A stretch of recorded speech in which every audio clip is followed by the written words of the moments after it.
Hello, science students. Welcome to GEN Chem. I hope that you enjoy this year.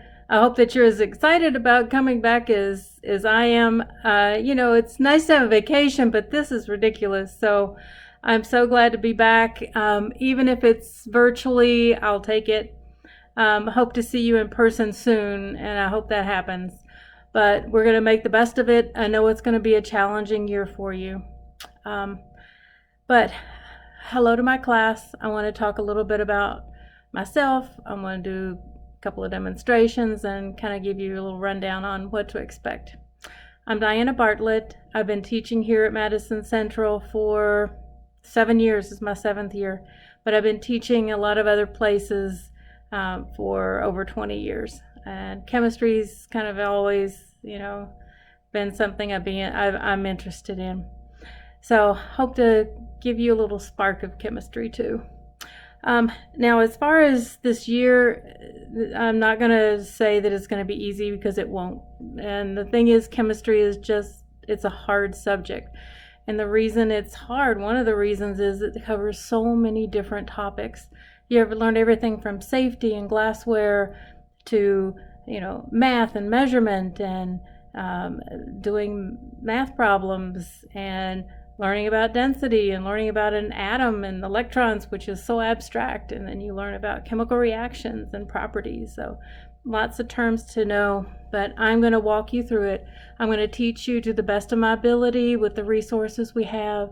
I'm going to put lots of tutorials on my Google Classroom, and I will be available for questions during our Zoom meetings.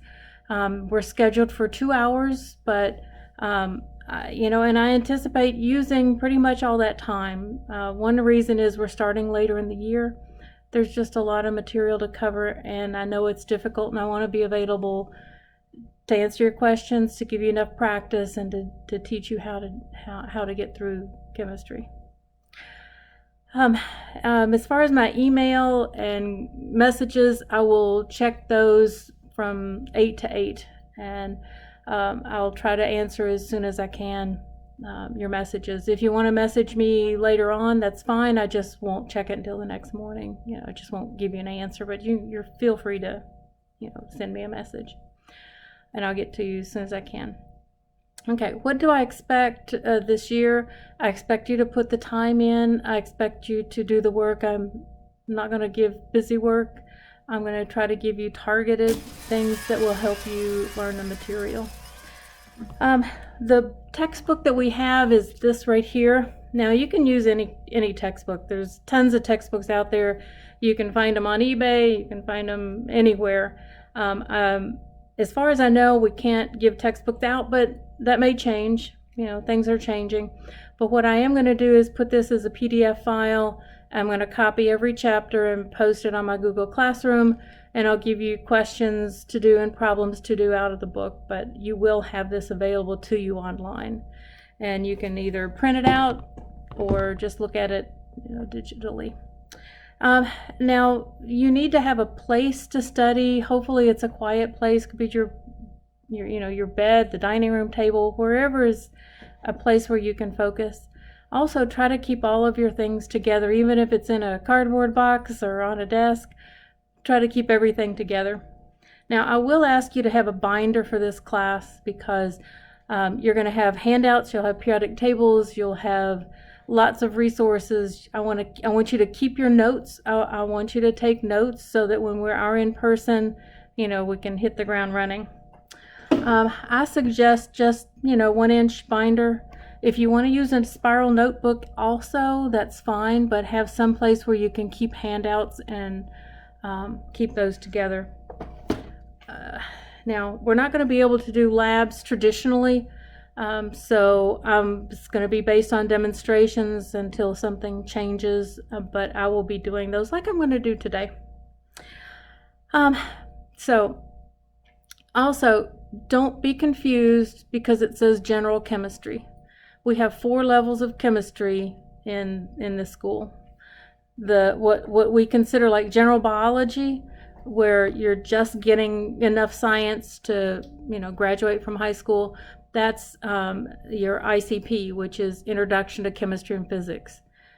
That's a lot less challenging, but it gives you the basics.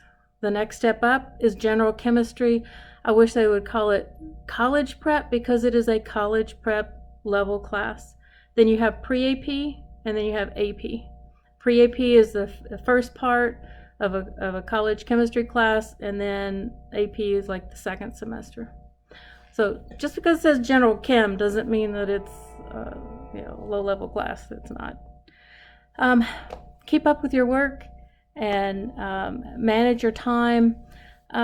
Things that we're going to cover, I'll give you a little taste of what we're going to cover, is things like safety. We're going to start out with safety. And I want you to know what these are. They're goggles. I want you to know how to use them. What are these things for? When do you use them? When do you not? I want you to know lab equipment. For example, here's 2 different types of tongs. Now, when you watch my video on my fun, cool demonstration in a couple of minutes, you'll know the difference between those. You've got these 2 pieces of equipment. Well, this is a crucible. I'm sorry, this is a crucible. This is a graduate. Let me start this again. Okay, this one is a crucible, and this was an evaporating dish. And so I'd like you to know the difference between them. They're both used to heat things. Measurement. How do you measure liquids? How do you measure solids? When you use a ruler, how do you measure, like how to measure in inches, how to measure in centimeters. Also, how to convert between the two. Also, when you take a measurement, how many numbers can this ruler give you? Because this may be different. You may have a different type of measuring apparatus that gives you more numbers. And that's what's called significant figures. And we'll learn about those. Of course, periodic table, and then some practical things like shells. What are they made of? Why do shells dissolve when there's an acid? Why do they get holes in them? What is the chemical compound that actually reacts with the acid? What is the equation, and how do you balance it, and how do you represent nature? For example, here's a piece of limestone I dug up out of my yard. You see these beautiful fossils? Well, what's the compound? It's calcium carbonate. And so we're going to learn about how to write that formula correctly, how to, represent a chemical reaction with it. Okay, I want to show you a little quick demo. When we get to reactions, we can always figure out what is going to happen. And that's what fascinated me about chemistry is before I mix 2 things together, I can predict exactly what's going to happen, knowing what they are. And so I'm going to predict that I am going to get a beautiful canary yellow solid that's floating around in a liquid. So let's see if I'm right.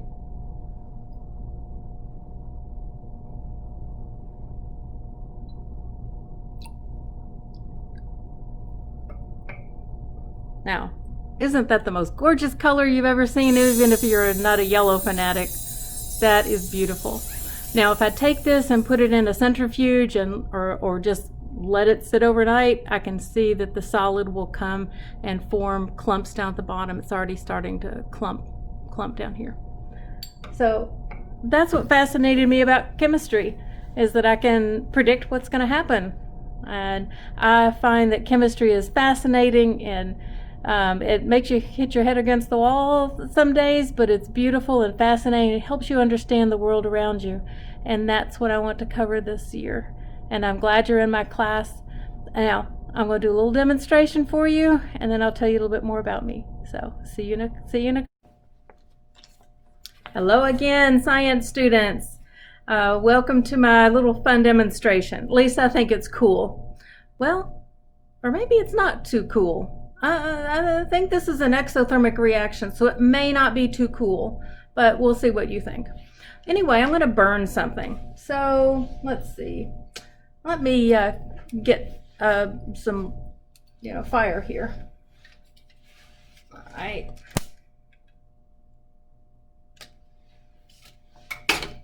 Now, if I took a piece of paper, just ordinary piece of paper, and put it into the flame, you all know what would happen.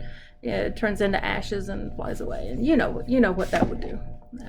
But let's try something a little more interesting. Let's try some money. I happen to have $1 over here. I don't know, kind of dollar's not that interesting. Let's see if I got anything else. Oh, I got a 5. We can try burning a $5. Well, I mean, I could take this and stick it into the flame like this, and you probably can figure out what would happen. Well, let's see if I have been able to use my chemistry powers, and I have made a magic money potion. Now, it's taken me days to prepare this and get it just right so it will work for this experiment. All right, so I'm going to take my $5 and I'm going to put it into my magic money potion, and I'm going to see if the powers can protect it from burning. All right, so let's try this. Now, what I'm going to do is I'm going to use some tongs. Well, 2 different types of tongs. This one is called beaker tong, and it's got kind of a rubber on it to keep from scratching the glass. Well, I don't want to do that because it might melt the rubber, so get rid of that one. This one, however, is a crucible tong, and it's used to pick up crucibles. Well, let's try this one. There's no rubber on it. Okay, so I'm going to take my $5. I'm going to put it down into the magic money potion. We'll say the magic words, swirl it around, and see if I can protect it from burning. Okay, let's get started. Wait, what? What'd you say? Oh, okay, bring it over. Somebody's got a 20. Okay, thank you. I don't know if you'll get it back or not, but thanks. I got a 20. Yes, let's try this one. All right. So we'll take our magic money potion. Let's swirl it around. Make sure it's all nice and wet. And let's now see if it'll burn.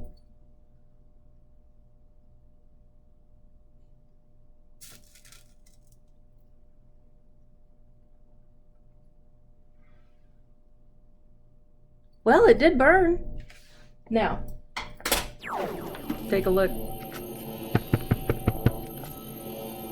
Now, I think that was pretty cool, even if it's an exothermic reaction.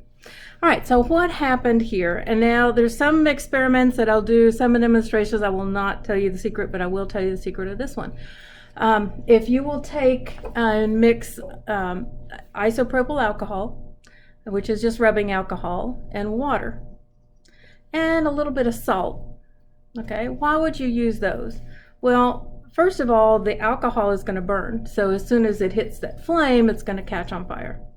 Well, if there's only alcohol or too much alcohol, then this bill will be crispy and burned around the edges, and whoever gave it to me will not be happy. So I need water to make the bill wet because water won't burn. And if I have too much water and not enough alcohol, well, it's not going to create as dramatic an effect. So if you try this, remember that water will keep it from burning. The alcohol will burn off. But the heat generated by the alcohol will evaporate some of the water, but if you have the right proportions, it won't evaporate all of the water. If all of the water gets evaporated, then the bill starts to burn. The paper actually starts to burn itself. Why did I put some salt in it? Well, sodium chloride. Sodium has a little, what it does is it creates kind of a yellowish color, and you can see it a little bit better. Well, I hope you liked it. Now I'm going to tell you a little bit about myself, and then I will see you next week. Bye. Hi, this is Diana Bartlett again. Just wanted to tell you a little bit about myself.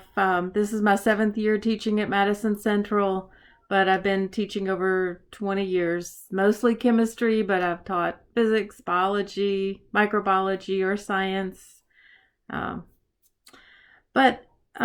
With all that teaching, I actually did not want to be a teacher when I was young. I studied to be a chemist.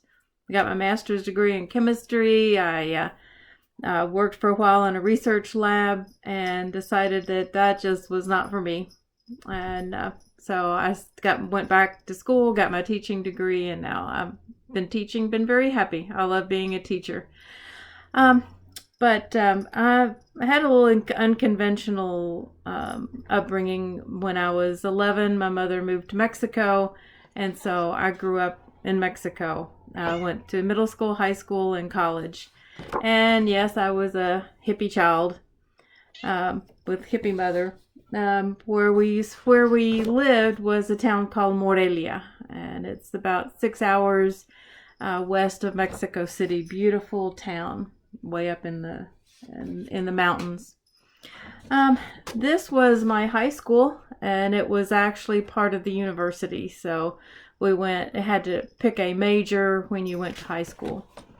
And then I did my chemistry, biology, pharmacy degree at the university in Morelia, and did food technology specialization my last year. So that's what I thought I was going to be doing.